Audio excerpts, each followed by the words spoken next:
Welcome, friends, to the How to Heretic. I'm Uncle Mark. And I'm Uncle Doug. And this is your user's guide to life on the outside. That's right. Leaving religion is the first step into a larger, better world. But it can also be a scary world. Things work differently now. Never fear. That's why we're here. We're your audio uncles. And with help from good friends and experts in all sorts of fields, we're going to share the stories and seek the knowledge that we all need for building a better life. This is the first time I've read this line the whole time. After all, you only get one that we know of, so you'd better make the most of it. Let's do it.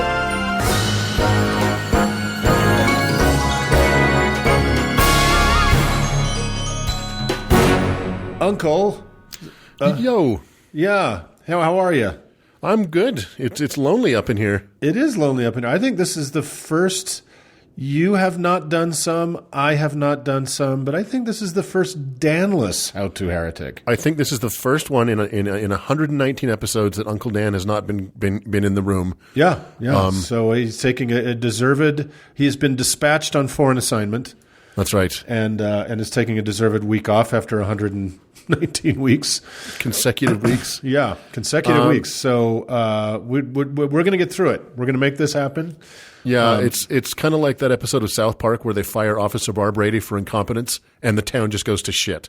Yeah, right? It's like that. That's exactly what We'll be able to pull this off without Dan. So we got a fun show this week. I am going to spread a salacious rumor. Indeed. Yeah. And then I am going to take us on a long day's journey into night about Mormons and their monies. Yeah, and it is, boy, it's an encouraging story. So also this week, just be aware, because of our situation, we're not doing patrons this week. Everybody who's given, we will catch up. When Dan's back next week, we'll get through it all, and thank you all as deserved. So don't listen for any kind of thank yous this show. They won't be there. But they will be forthcoming in the week that comes. That's right. So without further ado, let's do a show.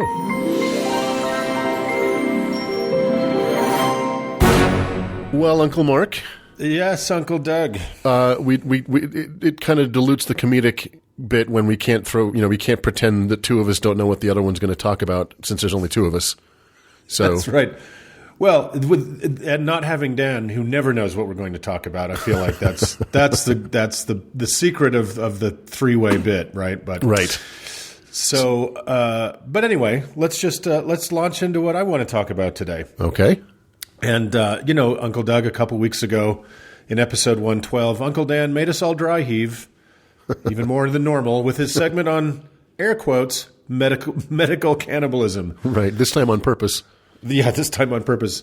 And because he's just a fucking stinker, he hit us with gross mummy shit again just last week in episode 118 with the Japanese Buddhist insanity of self-mummification called Soko Shinbutsu. Yeah, that was pretty repulsive. That was pretty repulsive. And I really hope nobody's doing that anymore, but I haven't been to Japan to check on myself. So, well, I don't know.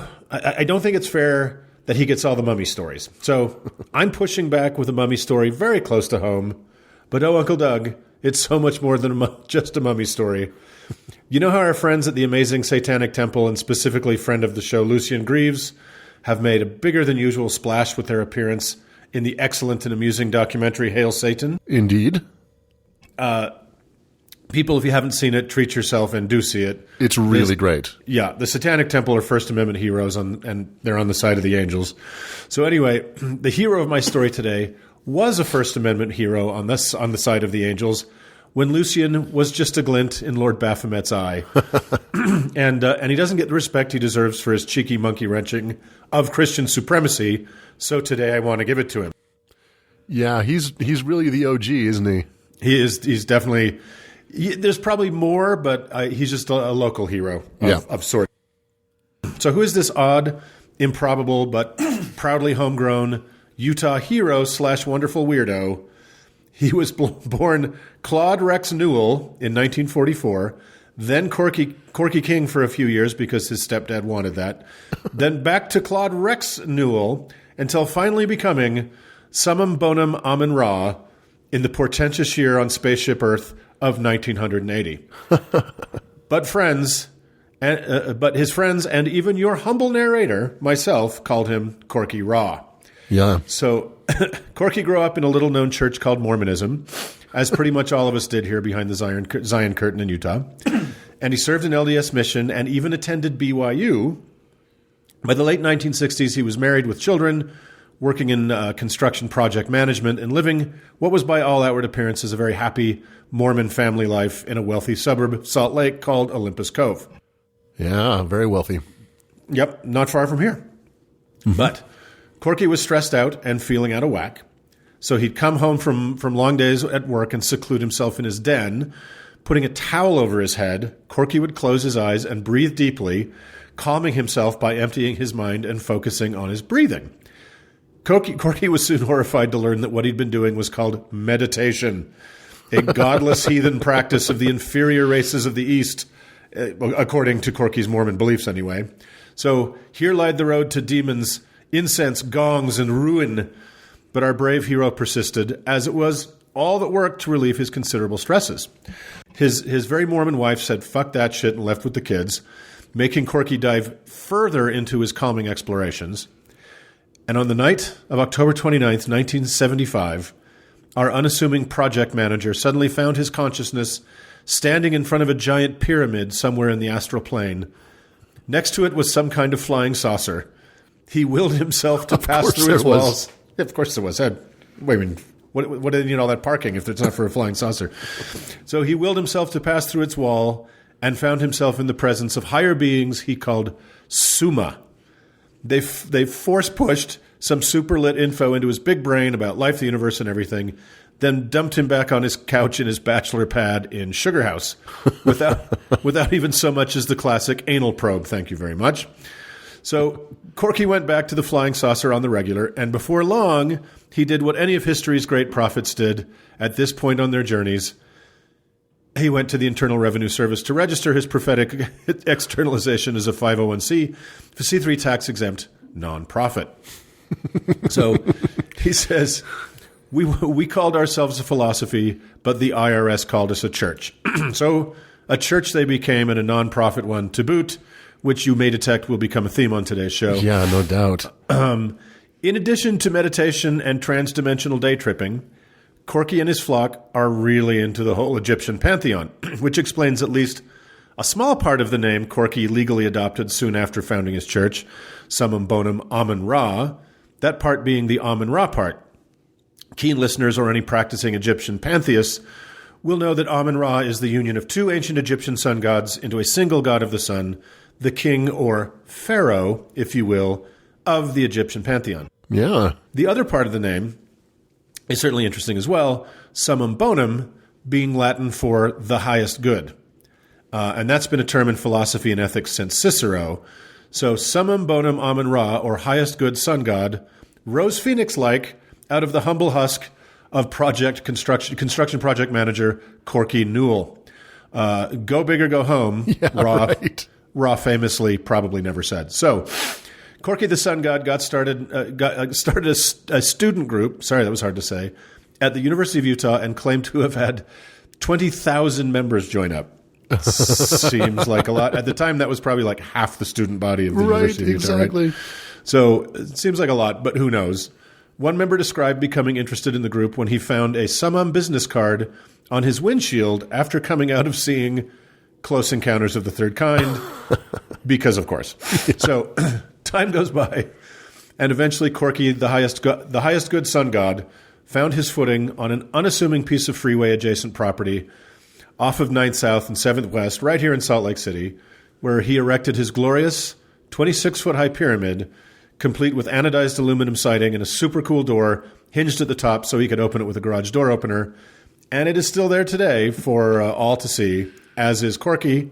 More on that in a bit. Yeah, and I love that door. It's so spaceship. It's fantastic. It's perfect. So cool pyramids, Ra, Horus, Set, all great stuff. But what do the Summum actually believe? I'm glad you asked, Uncle Doug. Why not let them tell us what they believe via their 7 amazing aphorisms? So, number 1, in all caps, Summum is mind, comma, thought, the universe is a mental creation. Number 2, as above, so below. As below, so above. All right. Okay, that was a bit of a waste if you're one of your 7. You only got 7. Well, it's not even a full haiku, but anyway, it's number 3. Nothing rests. Everything moves. Everything vibrates. Number 4. Okay. Everything is dual. Everything has an opposing point. Everything has its pair of opposites. Like and unlike are the same. Opposites are identical in nature, but different in degree. Extremes bond. All truths are but partial truths. All paradoxes may be reconciled. A lot going on in number 4. Holy There's cow. a lot. Yeah. Yeah. Number 5. Everything flows out and in. Everything has its season. All things rise and fall. The pendulum swing expresses itself in everything. The measure of the swing to the right is the measure of the swing to the left. Rhythm compensates. Okay. 5's got a lot going on too. Okay. Number 6. Every cause has its effect. Every effect has its cause. Everything happens according to law. Chance is just a name for law not recognized. There are many fields of causation, but nothing escapes the law of density. That's good. I'm really struggling to figure out what these people believe. Well, it doesn't matter. Number 7. This is also very problematic, but we're not going to bother too much with it. Number 7. Gender is everything. Everything has its masculine and feminine principles. Gender manifests on all levels. Okay. There's plenty to talk about there. But what really matters is the origin of the Big 7 and what a doozy that is. You see, when a little-known figure from literature who went by the name Moses first came down from Mount Sinai, what he was carrying was these 7 aphorisms. This is true. Need bigger tablets. But the people he had led out of Egypt, spoiler, he hadn't, weren't ready for such impossibly difficult commandments such as above, so below, as below, so above. Okay. So he took those back up to the burning bush and came back with the more familiar 10 that, as we know, every single law ever passed is based on, and it is the singular and only source of all moral behavior ever. Shut up. But silly as the idea of the 17 commandments may seem, it's going to become super important in the real world in just a tick. So, as every religion needs some sort of sacrament, Corky decided theirs was to be called Nectar Publications. What in the world is a nectar publication? It is a fluid to be imbibed by the seeker because it contains spiritual information causing the mind, spirit, and body to resonate. Cabernet. It's Cabernet Sauvignon. It's wine. Right. They were making wine in the aluminum pyramid. And listeners, I myself have partaken of a sumptuous nectar publication poured by Summum Bonum Amun-Ra himself as I sat cross-legged across from him in the sacred pyramid. And lo, I found it good. So was it good? It was good. Yeah, it was perfectly good. You know, I was super worried because they have white carpet in there. And he's like pouring it out over the white carpet. So I was very nervous about it. But he is the sun god. So and that's not the only reason that they shouldn't have white carpet in that pyramid, which I'm sure we'll get to. No, exactly. So, well, you may know that the state of Utah does not care for the drink, as the Mormons forbid alcoholic beverages. And Utah was not about to tolerate some damned Egyptian flying saucer weirdos in a pyramid making bootleg booze. Religious freedom be damned. Now, I couldn't find a corroborating report for a couple of the following details of this, so we'll have to take Corky's word for it. Corky told me that the state came down on them like a ton of wet shit. So with the help of the late, great Brian Barnard, a super good guy civil rights attorney here in Utah, Corky was able to show that Brigham Young himself had chartered for more than one vineyard and winery here in Utah, even sending a European convert with winemaking skills by the name of John C. Nail to go to Tokerville in southern Utah and grow and make wine, a task that was called the Wine Mission, which and the product of that they sold at ZCMI, which for non-Nevermos, it was a huge Mormon department store, an early 19th century department store. Thus, Corky established there was indeed a precedent for making wine in Utah, and the state's founder and first governor signed the paperwork. So go fuck yourselves, Utah Department of Alcoholic Beverage Control. I go on a wine mission nearly every day. You too. You've been on a wine mission for years. I have. So he won, and Summum still makes their nectar publications and get to enjoy their sacraments all legal-like. Good nice for work, them. Corky. Yeah. One little aside, but a very important fact about our Summum friends, is that they are sex positive. They are absolutely positively sex positive. They believe all matter and energy is moving in and out of itself, as we discussed in their aphorisms, and everything else all the time, and they call that copulation. So why not do what the atoms are doing and fuck? Yeah. So they even have a self-published book about their tantric Egyptian meditation fucking, and you can buy their myrrh, which is their own branded lube, at the Blue Boutique here in Salt Lake City. So there's that. So Corky gave me a copy of their sex book, but I think I lost it, which is a bummer because the illustrations are amazing. You know what I don't look for in my lube? Artisanship. I want it made in an industrial plant somewhere. I don't want it made down the street. You want like a hipster making stone ground lube for you, like the old-fashioned way. So their sex positivity seems to have even crossed into the miraculous, and believers swear Corky caused remote, fully clothed intercourse and pregnancies to occur between male and female people across the room from each other. Wow. What's the point of that? Like, here's the end result with none of the fun part. Exactly. You're welcome. You don't even need lube for that. So, remember how I told you that Corky Ra taught that Summum's 7 aphorisms were literally the original set of Moses' commandments, and that the 10 were just the easier part for the idol-worshipping Jews to understand and live by? Well, this gets us into the same merry prankster territory as the Satanic Temple I mentioned at the top of the story.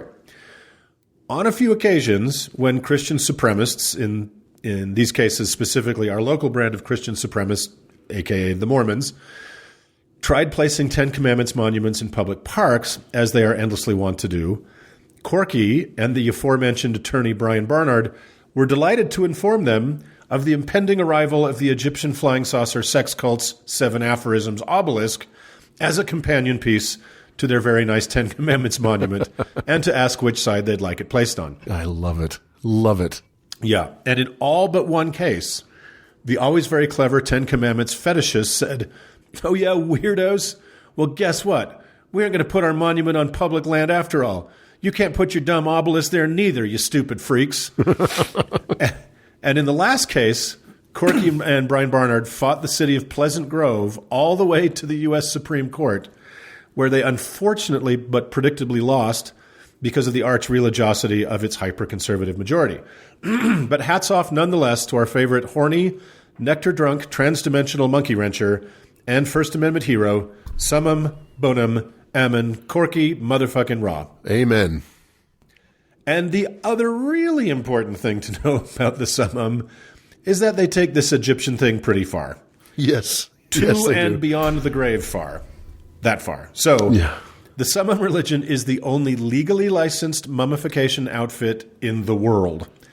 Wow. That's right. In addition to winemaking and 10 Commandments preventing and lube making, that little aluminum pyramid just off Night South can legally mummify you in the ancient ways if first you consent prior to death, which just seems like good manners, and your check for $70,000 U.S. clears. That is so crazy. It's so crazy. And if you feel like you want to put a little bit of an Egyptian twist on Stephen King's horror classic Pet Sematary, they can do your beloved cat or dog as well. I know I should have thought to do this segment before Christmas, but you can have your friend's cat mummified in time for Christmas next year. So I think that's why Doug was saying maybe they shouldn't have white carpet in their pyramid. Well, it's the mummification, the winemaking, and the orgies. All of those you don't really want white carpet for. It's a very fluid-based religion, let's just say. There's a lot of drippings. And that brings us full circle to our friend Corky. Sadly, the return of the sun god Amun-Ra died suddenly in 2008. But in an amazing display of committing to the bit, he was himself mummified in the ancient ways by his beloved wife and his followers. He now stands in the pyramid encased in a gold-leafed sarcophagus, his preserved body serving, as he believed, as a guidepost for his trans-dimensional journey into the next very Egyptian-themed dimension of pure sex. So good journey, Summum, Bonum, Amun-Ra. Good journey. But let us not leave this improbable, very weird, and wonderful group of sex-havers and pranksters without indulging in a most excellent rumor that has circulated in the ether of our fair city and was soft confirmed to me by a couple of people who might have had awareness of such a thing happening if it indeed happened. Now, oh boy. This is a bit irresponsible because it's a rumor, but it's so juicy and wonderful, and it just fits this thing like a glove. Why should we start telling the truth now?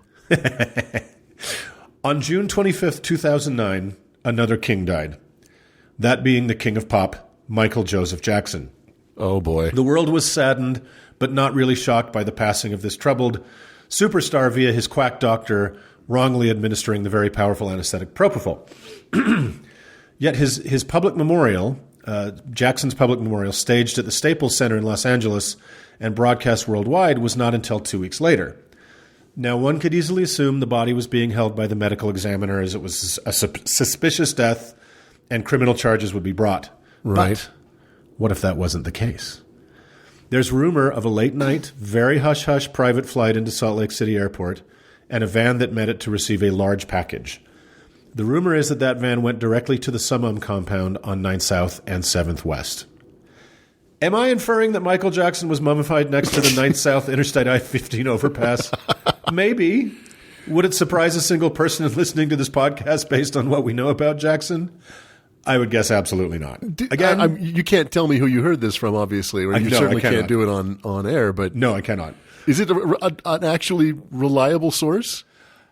On everything else I've ever known them for, yes. So again, it's pure rumor, but we'd love to hear from anyone who might know if Summum sent Jackson to live forever in his "Do You Remember the Time" video. So that's Summum, Doug. Corky has vibrated off to the galaxy of fuck, but the wine and the lube and the mummified cats and the Corky's Raw are all still there. You can even go to their website at Summum, SUMMUM.org. Or next time you're in a park anywhere in Utah other than Pleasant fucking Grove, you may have Corky to thank for it being free of a useless list of old scolds from Deuteronomy chiseled in stone. What a story, man. It's so strange. That's Utah, people. Yep. So, all right. Well, let's move on. Let's move on.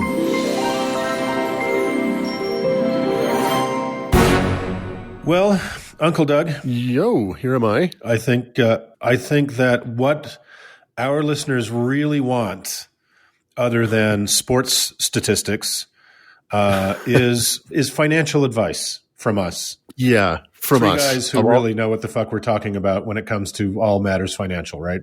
Exactly. Yeah. And I believe you have a story of thrift and good practices as far as saving money for us today. Thrift is the kindest way to put it, but yes, indeed, I do. Yeah. We've discussed many times before on this podcast that making fun of religions seems to be an inexhaustible resource, and we spend more time figuring out what not to talk about. Mm-hmm. Even and still, sometimes the great spirit in the sky, who is clearly a fan, crafts a story so perfectly calibrated to our show that one is tempted to believe that spirit exists. Yeah. Such was the case last week when this headline dropped in the Washington Post like Scrooge McDuck belly flopping in his pool of gold. Quote, Mormon Church has misled members on $100 billion tax-exempt investment fund, whistleblower alleges. I have read this article several times, and each time I am more filled with righteous indignation, enough to power a small city. I'm relatively certain that most of you out there listening to this have seen this headline, either read the article or watched the YouTube clips. So this might be covering some familiar ground, but honestly, does anyone think that the How to Heretic is not going to talk about this? Yeah, it's kind of what we're built to do. I mean, this exactly. is, yeah. There's a lot of ground to cover here. This one, listeners, get some water, take a leak, whatever you got to do. This would be a bit of a marathon segment, but I think it's going to be very worth it because I agree. At the end of the day, it's really about who really does and does not have to pay taxes in this country. Yes, and I think there is a time for a change coming. Yeah, well, you're more optimistic than I am, but there's a lot of ground to cover. Yeah, there's a lot of ground to cover here, and there's a lot to be pissed off about. So let's start with the details of the story and what has come out since, and then we'll dig into the Mormon policy of tithing, the unrelated assets of the church, and then some of the motivations for this unmitigated and shocking avarice of corporate Mormonism.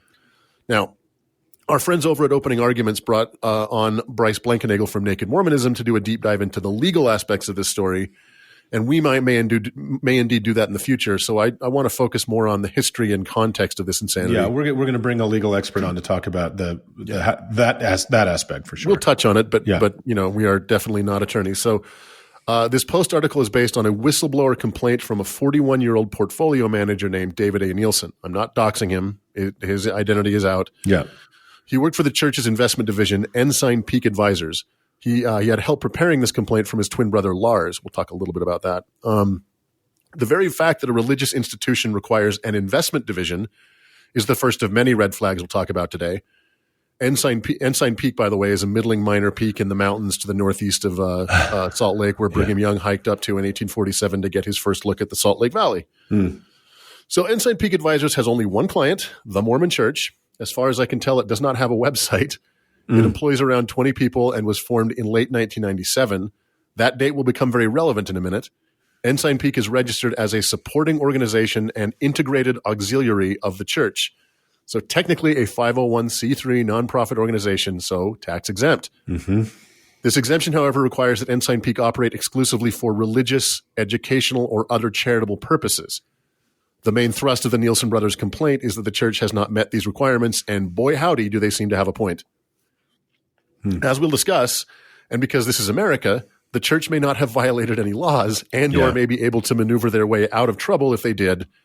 But a provision of IRS law is that whistleblowers can get a sizable percentage of monies recovered by the IRS. Whether this is the primary motivation for the Nielsen brothers is not relevant technically, but it seems that their disgust with this is the same as ours. Yeah. In resigning from Ensign Peak, David stated in a letter that his employment had become unworkable since his wife and children had left the church and wanted him to follow.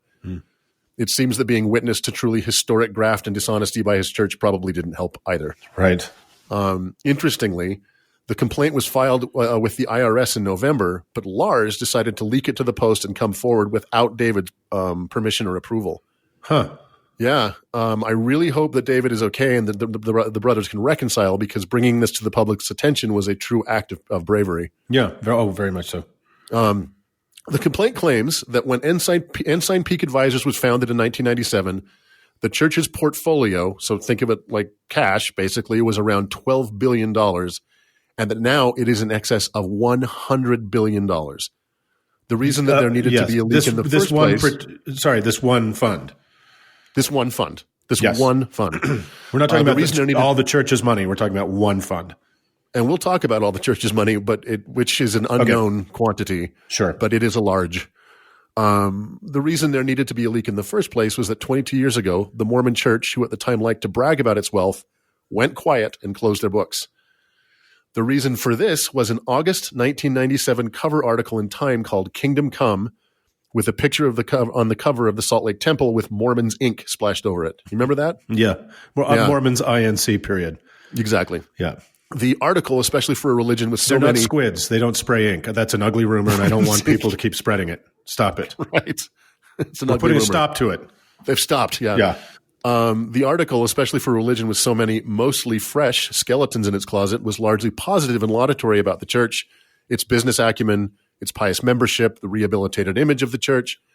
It tread very lightly on some troublesome Mormon beliefs and controversies, and quoted then President Gordon B. Hinckley extensively. I was in the process of leaving Mormonism at the time, but I remember that for Mormons, this article was seen as a smashing success. It almost only could have been worse. Yeah, because Mormonism has always been chasing this perception of total legitimacy, and more American than Americans, right? That they are. Yeah, exactly. And so any good press that they can foster like that just makes them ecstatic. Exactly. Yeah, but in the article, it did claim that at the time, again, 1997, the church had over $30 billion in assets, an annual gross income of $6 billion, and a total investment portfolio of $12 billion. For reasons that we now know, someone in the upper echelons of the church did not like having the church's financial status in public view. And so only months after this story ran, the church formed Ensign Peak Advisors to handle their finances and stop disclosing financial information. And again, because this is America, religious institutions, unlike other nonprofits, are not required to publicly report their income and asset. Right. Yeah. So back to the complaint. It claims that the church takes in $7 billion in tithing revenue alone. That $6 billion in gross income from the Times article was tithing and all other income. Right. However, the tithing portion of that $6 billion back in 1997 was $5.2 billion. Wow. So I just want to plant a little flag here. If both the Times article and the whistleblower complaint are to be believed, the church's tithing income only rose $1.8 billion, or 24% in 22 years, while its membership rose by 41% over that same period. So this can only mean one of three things. The church is massively underreporting its revenue, massively overreporting its membership, or the vast majority of new members are from such poverty-stricken regions that their tithes are well behind the portion of the church living in developed countries. I think all three of those things are true. It could be all three. Yeah, right, exactly. That's whistleblowers and people that have left the membership records department, right, have kind of intimated it's under 10 million is the active membership. And of course the Mormons always claim 15 million, but yeah. So the complaint alleges that of the $7 billion in tithing income, which does not include any revenue from the church's vast business empire, which we will talk about, $6 billion is used to cover annual operating costs, and the remaining $1 billion is transferred to Ensign Peak Advisors for investment purposes. Two things I want to talk about for a second. The church's tithing policy and the $6 billion in annual operating costs. So first, as our ex-Mormon listeners know, Mormons are required to pay 10% of their gross, pre-tax, pre-expense income to the church in tithing.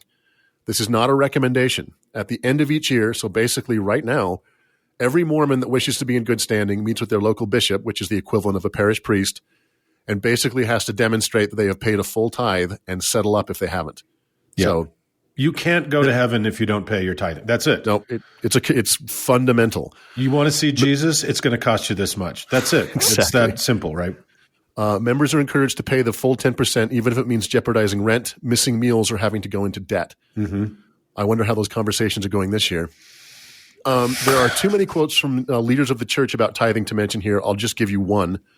Elder Valerie Cordone in 2017 General Conference related this little anecdote, quote, "One day during those difficult times, I heard my parents discussing whether they should pay tithing or buy food for the children. On Sunday, I followed my father to see what he was going to do. After our church meetings, I saw him take an envelope and put his tithing in it." End quote. He goes on a little bit. The next day, someone knocked on their door with an unexpected job opportunity, so they didn't end up starving. Cordone finishes with, such bullshit. Quote, that day I learned the principles of paying tithing and the blessings that follow, end quote. Yeah. Fucking bullshit. I'm sorry. Growing up Mormon, every story that was a coercion to get money or service was always followed by some fucking miraculous the next day. Exactly. Right? There was a knock at the door, $1,000 fell out of the sky. It's just such bullshit. Such bullshit. And what was that guy's name? What was it? His Valerie Cordone. He is actually from Guatemala. I was going to say that is not a very Caucasian name. No, he's the exception that proves the rule. Okay. So just think about pulling 10% of your gross income again before your income and Social Security taxes are pulled from your paycheck, before you pay rent, buy food or medicine, before you put anything away for savings, and giving it to one of the wealthiest corporations on earth and getting nothing in return. Yeah. At least you get Baby Yoda memes from Facebook. Yeah. So on top of all that, on the first Sunday of every month, Mormons are encouraged to fast, skipping breakfast and lunch, and then they are required to contribute what they would have spent on those meals to the church in the form of cash-only fast offerings. I didn't know that. I didn't know that. Yeah. Well, you bounced before you had an income, so. That's absolutely true. Okay, so that's tithing. As to the $6 billion annual operating expense, it's important for everyone to know what the church does not pay for. The church does not pay its rank and file clergy. Most positions in the church, except for the highest levels, are volunteers. Not only does the Catholic Church provide housing for its clergy, it pays for their food and expenses and even a meager salary. The church does not pay for most of the maintenance, janitorial services, and groundskeeping for its estimated 18,000 churches, 217 temples, 4 universities, among gobs of other properties. My God. Members are called upon to provide those services. Yeah. The church doesn't pay for its missionary program. Families of the missionaries are required to pay $400 per month to cover the cost of this program. And as of July 2020, that number is going to $500 per month, making a 2-year mission cost a family $12,000. Right. Oh, and by the way, the answer is no. You can't deduct the cost of a mission from your tithing. You got to pay both. Can you deduct it from your taxes? I don't know. I don't know either. But there's a very important point to be made here. Is not only do the hundreds of thousands of people that are in positions of like bishop, first counselor, Sunday school teacher, ward janitor, none of them are making any money. None of them make a penny for what can be 20, 30 hours a week worth of work, right? Yeah. And the church's sales force pays for the privilege of selling their product. So and missionaries are paying for their own missions. The church does not pay for them. They're sent off for 2-year missions in the prime of their lives, often to harsh conditions where they live in shithole apartments on the verge of malnourishment, selling bullshit to people who probably know more about it than they do. Right. And you're right. They're paying for the fucking privilege of doing it. Yeah. And when you said malnourishment, institution in the world, a lot of them are basically food insecure. Like that 400, now 500 in some places doesn't go very far. No, and they live in dumps, in insect infested dumps, and sometimes are like literally not eating, they're eating 1, maybe 2 meals a day if they're lucky. Yeah, it's funny because you think missionaries universally joke about that. But if a labor force was treated like that by a corporation, it would be shut down. And rightfully so, yeah. Yeah. Because of their tax-exempt status, the church also does not contribute to the police or fire that keep their tens of thousands of properties safe. We do. Right. I'm going to go full Elizabeth Warren here. Right. The church does not pay to maintain the roads, water treatment, electrical grid, and educational system that enables their members to make the money that this racket skims 10% off the top of. Right. It does not pay for the judicial system that it avails itself so often. Mm-hmm. We pay for all of that. Mm-hmm. None of these costs are included in the church's $6 billion annual operating budget. This budget includes all development, maintenance, social welfare and relief, education, and the meager overhead for the few paid employees, and of course, the far more lavish pay for the general authorities. So, nice. So the church started with a $12 billion portfolio in 1997, which was an astounding amount of money at the time, and that has been squirreling its net tithing income to Ensign Peak, which has grown that amount to over $100 billion tax-free dollars. And according to the complaint, they have dispersed none of that money to any religious, educational, or charitable activity in those intervening 22 years. Mm-hmm. They are just sitting on it like Smaug in The Hobbit. The church has, however, on 2 occasions, parted ways with a small amount of their filthy lucre. In 2009, the church-owned insurance firm Beneficial Life was teetering because it had gone in big on mortgage-backed securities. Excuse me. Another church-owned property, Deseret Management, injected $594 million into Beneficial Life. Wow. The church claimed that no tithing monies were used to bail out that firm. But which is clearly a lie, right? Yeah.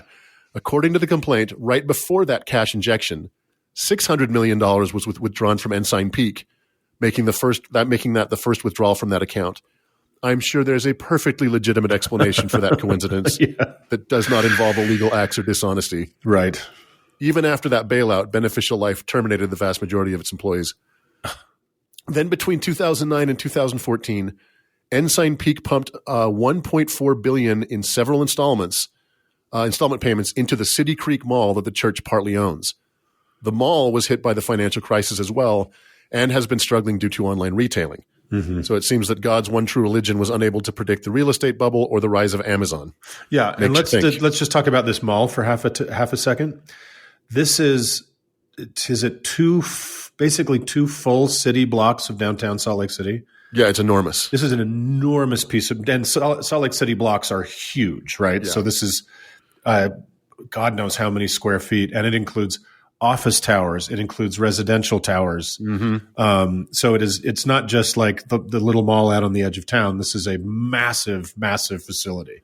Yeah, and ostentatious also, and when with a retractable roof and rules, and even though it is open to the public, and it is a tax-free facility because it is church property, there are also posted rules about showing same-sex attraction. Yep. So it is just shit in every conceivable way. When the mall was proposed back in 2003, the church took some criticism that shopping malls didn't seem to dovetail with the core mission of building up the kingdom of God. Mm-hmm. So then President Gordon B. Hinckley once again promised that no tithing monies would be used for the development of this project. But to be fair, he never said tithing monies wouldn't be used to bail it out. So there. I just want to add one more detail. Being a partially owned, church-owned business, the mall is not open on Sundays. You could see that trying to get major retailers like Banana Republic or Apple to come to your mall when they would lose out on one of their biggest shopping days of the week would be a tough sell. No worries, said the church. Come to City Creek and we will discount your rent commensurate with your lost revenue. Yeah, we'll buy your Sundays out. Yeah, basically we'll buy your Sundays out. Again, sitting on $100 billion, crushing their members to pay what meager monies they have. And not for nothing, but the City Creek Mall basically devastated another mall, another local mall only a couple miles away by recruiting all of the big money retailers. So, toss that on the pile. Yeah. Before we talk about how just mind-blowingly massive this amount of money is, let's talk for a second about the Mormon Church's assets, which are not included in that $100 billion and may very well eclipse it. So, like I mentioned before, the church owns over 18,000 church houses around the world, and in almost every case owns the properties free and clear. Wow. Some of these parcels are quite small. Some are quite large. The church owns 217 temples on some of the most prime real estate in some of the most expensive markets in the world. Yeah. Each of these parcels is large, some encompassing several city blocks. The one in Los Angeles and Santa Monica, you cannot believe it is on acres and acres and acres of land. It's unbelievable. One of the most expensive real estate markets in the country.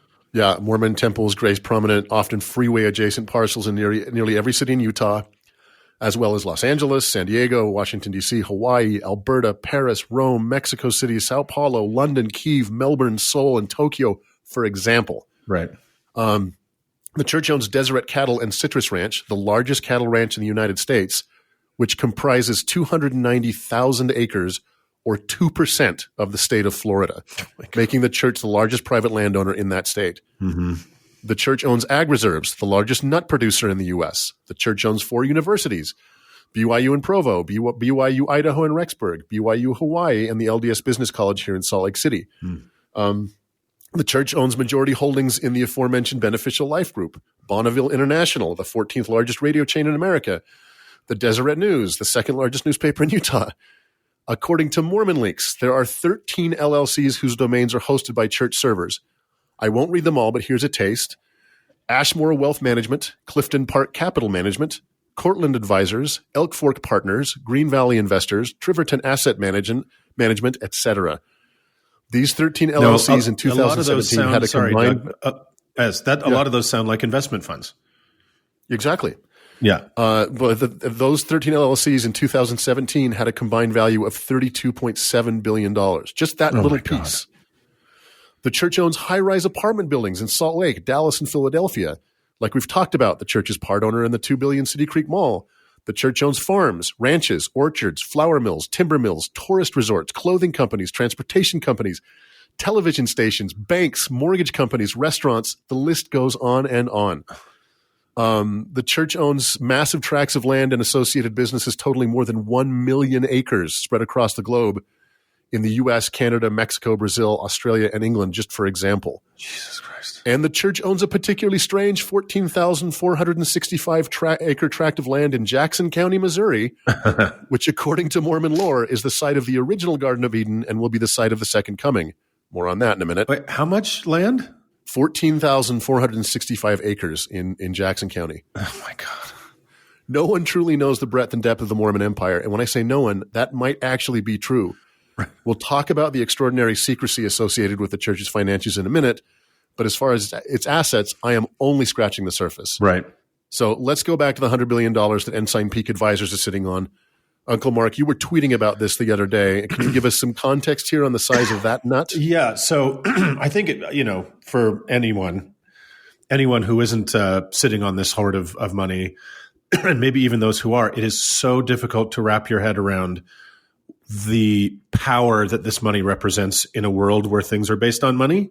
Right. So here's just some examples, just simple stuff I just Googled to figure out what this money represents. So $100 billion. Yeah. NASA's annual operating budget is $25 billion, right? So, and for $25 billion, we can put fucking probes on Mars and shoot shit past Pluto, right? Right. For a quarter of that fund, we can do that shit. The Coast Guard, good guys who, protect the coast and pluck people off sinking ships and shit like that. Their annual budget is just over $11 billion. Wow. The Centers for Disease Control, the guys that struggle to keep Ebola away and keep World War Z from actually happening, have to do it with $11 billion a year. So this fund is 10 times bigger than that. You ever seen the Golden Gate Bridge? Stunning, right? Beautiful. A massive public works project that is a defining symbol of American civilization in a country with collapsing infrastructure that in today's dollars would be $1.5 billion to build. Fuck off. This fund could build 4.5 Golden Gate bridges every year just on the interest it accrues without taking a penny from the $100 billion. Jesus. The United States Sovereign Wealth Fund, a huge pile of cash that the U.S., like most other countries, have for different sorts of investments. Big investment fund, by somebody with a lot of fucking resources, is just $150 billion. So the Sovereign Wealth Fund of the United States is just 50% bigger than the one owned by a contracting regional Christian offshoot that doesn't have to pay one fucking penny to the country that houses and protects it. Wow. Now, how about ending homelessness in America? A consortium of charities and researchers on the subject came up with a figure of $20 billion to end homelessness in the U.S.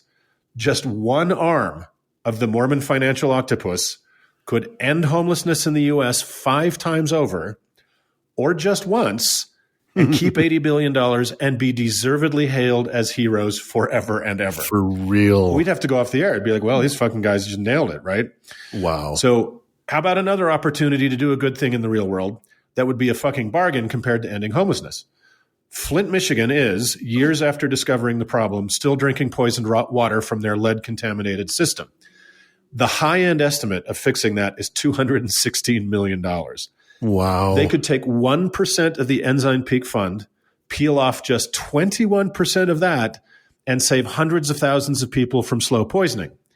You want good press, you assholes? This would be a good start. So how about a little good closer to home? Helping out real living Mormons on whose backs this galaxy of money was built. Utah has the lowest per pupil spending in the United States in its school system by a lot. We're number one. We're number 50. $7,635 per pupil. New York is nearly $20,000. Wow. Pennsylvania is double Utah, and even stupid Wyoming is over $18,000 per pupil per year. This is a fucking crime against the future. As our friend Andrew Seidel of the Freedom from Religion Foundation recently wrote in the Salt Lake Tribune, the church could give $3,000 to every Mormon on earth, and that's taking their high estimate, and give every single public school in Utah $10 million and still have more money in just one of its holdings than the Sovereign Wealth Fund of Malaysia, a resource-rich country with 32 million people. I added the Malaysia bit at the end. Andrew didn't write that.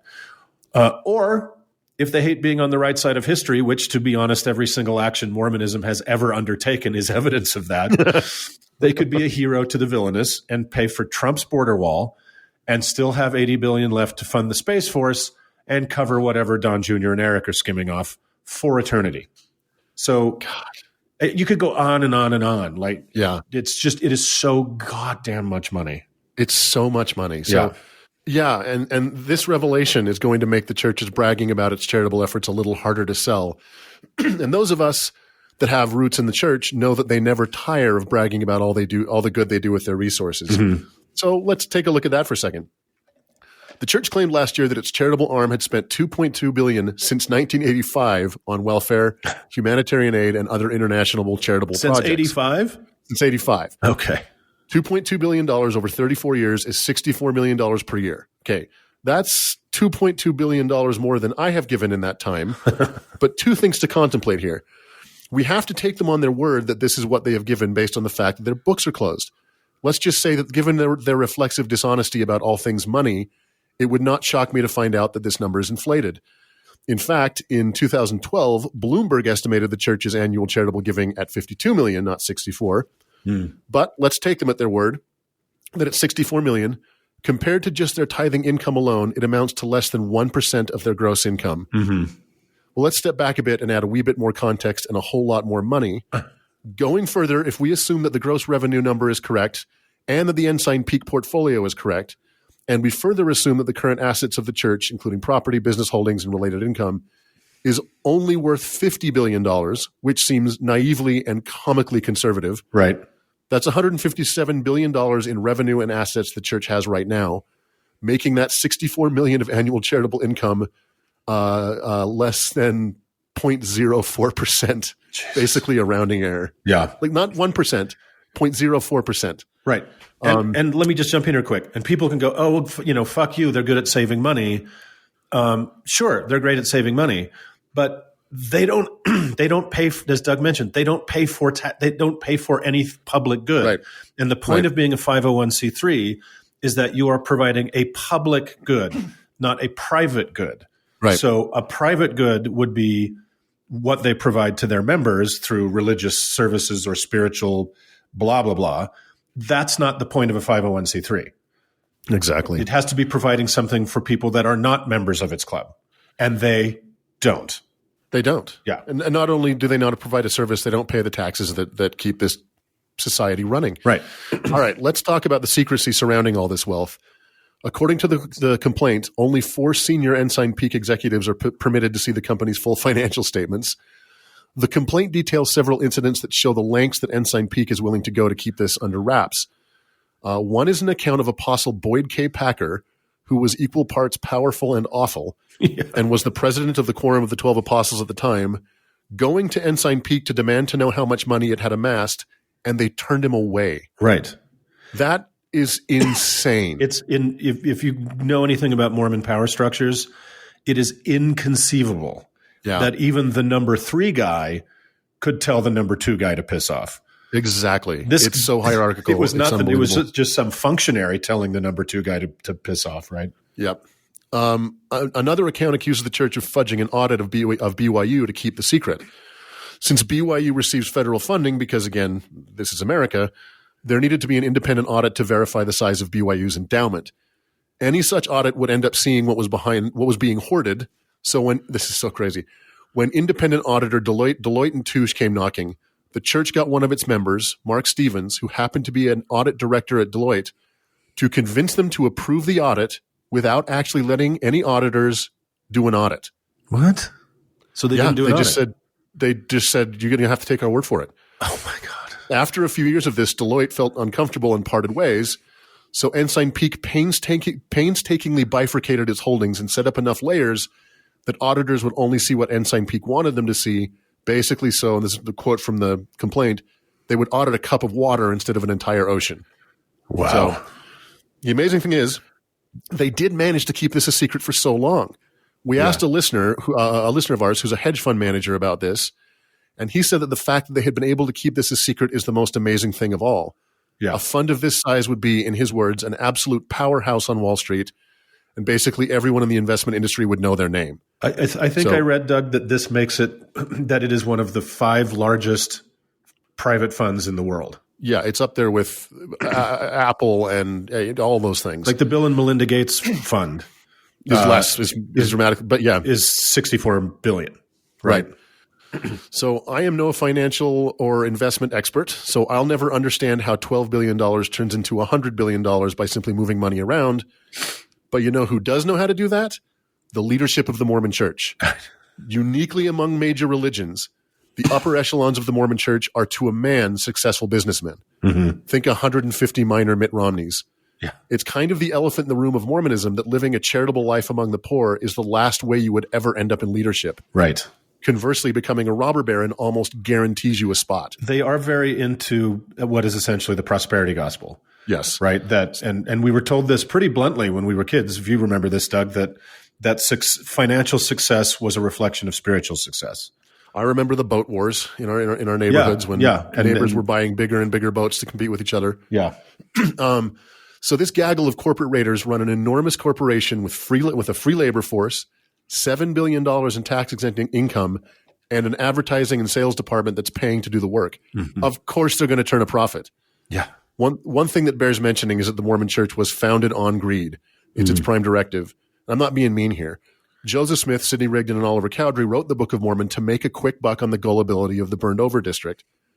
Joseph founded banks that went bankrupt, made his own worthless currency that he never honored, defaulted on loans, and straight up stole from his followers, sometimes including their wives and daughters. Mm-hmm. Check this out. Of the 112 revelations Joseph Smith claimed to receive, fully 88 were about financial matters. Wait, tell me those numbers again. Of the 112 revelations Joseph Smith claimed to receive, 88 were about finances. Most of them? Most of them. I had no idea. When the church got to Utah, it brought greed along for the ride. In the Utah Territory, Mormons were mandated to only patronize church-owned businesses in order to run out competition. This got so bad that the U.S. Congress passed the Edmunds-Tucker Act in 1887, specifically to stop that Mormon practice and to further outlaw polygamy. So the Mormon infatuation with money and willingness to cheat to get it is nothing new, but why this otherworldly level of graft and naked avarice? Yeah. Your basic 501c3 wants to end the year with little to no money on its balance sheet that is not allocated, dispersed, or donated. Why is the Mormon church hoarding so much fucking cash? So here's a reason that I think might be too stupid even for the church. In the complaint, Ensign Peak's president, Roger Clark, has told people that this money would be used in the event of the second coming. This is such a stupid thing to say that it only proves one thing. Being rich does not automatically make you smart. What? Did I miss that part of the Bible? I mean, after Jesus returns, there will still be a market-based, currency-driven economy? Well, when you did the two-parter on Revelation, there was still some guy selling cups. I remember that. Seriously. But, in case you don't already have a cup, you need $100 billion. Yeah. I mean, I wasn't aware that Armageddon involved liquidity events and stock buybacks, but that's me. Right. Interest will continue to accrue and we'll all still be paying our mortgages. Explain this thinking to me. The church already owns the real estate where Christ is supposed to land. Right. Members already have at least 1 year's supply of food. Yeah. The church owns enough buildings to house their entire membership should that need arise. Why the fuck are they sitting on so much money? I truly believe. And why hide it? Why go to such incredible lengths, as our listener friend explained to us? Hiding that much money is almost impossible. Yeah. And why be so dishonest and duplicitous and create all these front groups, et cetera, et cetera? Why? Yeah. I mean, I truly believe it's just naked, unrestrained, sanctified greed. Sure. And it's hard to square that much hoarding of money with, say, Luke 16:13, you cannot serve God and money. Or Timothy 6:10, for the love of money is the root of all evil. Or Luke 16:10 and 11, whoever can be trusted with very little can also be trusted with much. And whoever is dishonest with very little will be dishonest with very much. Or Matthew 16:19, for where your treasure is, there your heart will be also. Or Matthew 19:23-24, then Jesus said unto his disciples, verily I say unto you that a rich man shall hardly enter into the kingdom of heaven. Doug, I could go on and on. It's not fair to use the Bible against Christians. That's not cool. That's not how they would like you to play this game. So stop. I mean, if there are any through threads in the Bible, it's that amassing wealth is bad, and you should be nice to immigrants. So, yeah. Well, but I just want to make one thing clear that can be inferred from what we're saying, and I don't think we're inferring it. Is the paid upper clergy, so the 12 apostles and the first presidency of the church, 3 dudes, they make an income and they make decent money, but I don't think we're inferring that they're actually pocketing this. I don't think that's what's happening. Which is even stranger, honestly. Right. It's just greed. It's like BYU sex. It's kind of the thing without being the thing. It's like, What's the point of it? Like, why, if nobody's just taking this money to live or to hoard personally, what is the point of it? The point. The church itself has responded to this story with a statement from the first presidency, which says most tithing income is immediately used for the needs of the church, but that, quote, a portion is methodically safeguarded through wise financial management and the building of a prudent reserve for the future. I'll say. That statement sounds like it comes from a small community credit union and is unworthy of the $100 billion pile of cash it seeks to dismiss. Yeah. All of this being said, including the shady attempts to keep the secret and the 2 clearly non-religious disbursements to Beneficial Life and City Creek Mall, it is entirely possible that the church has not violated the law. And because, after all, this is America. Again, opening arguments went deep into the legality of the questions raised here, and I am most definitely not a lawyer, and Andrew Torres most definitely is, but there's some context that matters here. According to the applicable law, 26 USC 501c3, which is where nonprofits get their name, religious nonprofits are required to operate exclusively for religious, educational, or other charitable purposes, which it seems pretty clear Ensign Peak is not doing. Mm-hmm. However, according to the church, stockpiling money for the apocalypse is an expressly religious purpose. Yeah. In their statement, they say, all church funds exist for no other reason than to support the church's divinely appointed mission. Basically, hoarding a pile of money to not only buy the Thunderdome, but also all of Bartertown is their mission. And at least according to the law, they might have a point. Yeah, that is what's so disheartening. Is it despite all the lying and the hiding, it could be entirely legal. Entirely legal. The law further states that in order to qualify for tax-exempt status, an organization's grants must be, quote, commensurate in scope with its financial resources. What exactly that means is far from settled, but it seems like Ensign Peak's grants have been a little less than commensurate in scope with its financial resources. But in an argument over definitions, the guy with $100 billion in the bank is probably going to win. Yeah. Given the fact that the church could hire every tax attorney in the country without having to even touch the $100 billion stockpile, and given the fact that 4 U.S. senators are Mormon, don't expect the church to face any actual legal trouble or expect to see them have their tax-exempt status seriously threatened. They are too powerful, they are too rich, and the law is murky at best. The real question at the end of all of this is that it seems that they can hoard money like this, but should they? Yeah. This money represents sincere sacrifice from its members. It could do significant good in the world, and it is just sitting there. The church does not even really have a plan for how it might spend this money or what would trigger it to start. All our Mormon listeners out there, and we know you're out there, you have to look in the mirror and ask yourself one simple question. Are you, in fact, money? No? Well, I'm afraid the leadership of the church does not care about you. If you look in the mirror and George Washington is not staring back at you, get the fuck out of there. George Washington is Benjamin Franklin. Think of it as a matter of priorities, like you said, Uncle Mark, when we were talking about this the other day. They could solve myriad problems in the world and in their local community, and every day they don't. Yeah. So they get up every morning and they don't do it. Yep. So that was a long journey. I hope anyone's left listening to the. But it's like a lot. I'm certainly one of those people that has said many times tax churches. When I want to add a little nuance to that, if a church wants to be a 501c3 and do public good in exchange for not paying taxes, right? I will never be in a position where I don't have to pay taxes. And that's how I buy civilization, right? That's how I get the things that civilization provides me. It buys the good things and the bad things, right? The roads and the bombs. But if churches if they were transparent and they could demonstrate through auditing the public good they were doing, right, and we could all go, wow, they are doing public good. They are feeding X number of people. They are providing this. I think that would be a great start. And then they could remain tax-free. But for some reason, they don't have to do what every other 501c3 has to do and prove themselves as a public good. I'm against it. Well, we got through it. It's the more you think about it, the more you contextualize it, the worse it gets. Yeah.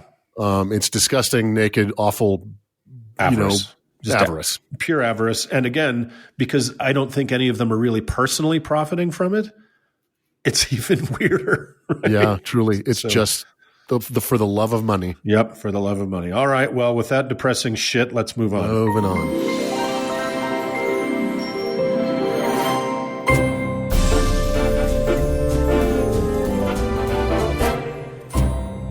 Well, friends, that is it for this week's show. We'd love to hear from you. You can send us an email at howto@howtoheretic.com. Or leave us a voicemail at 903-88-HOW-TO. That's 903-884-6986. This, again, is the first time I've ever read this line in this outro. Also, Uncle Mark's on Twitter. Yeah, find me on Twitter at howtoheretic. Thanks to our patrons. And thanks to Cody Layton for editing the show. And thank you, friends, for tuning in. Bye, friends. Bye.